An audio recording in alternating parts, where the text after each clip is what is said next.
Hi everyone, welcome back to the channel.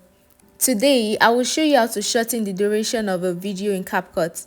This is perfect if you want to cut down your content to fit specific time limits. Let's jump right in.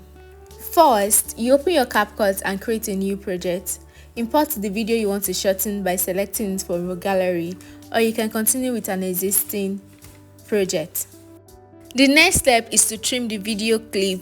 To shorten the video, tap on the clip in the timeline to select it, then drag the edge of the clip inward to trim it down.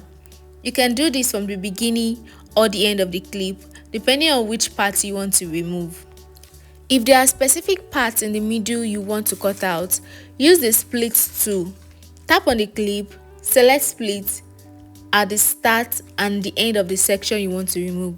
Then tap on the split section and delete it.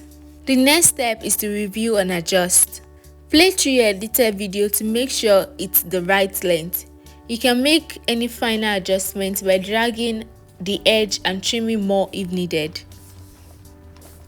And that's it guys, you successfully shortened the duration of your video in Capcut. Thank you so much for watching. Please like, comment and subscribe, and happy editing. Bye bye.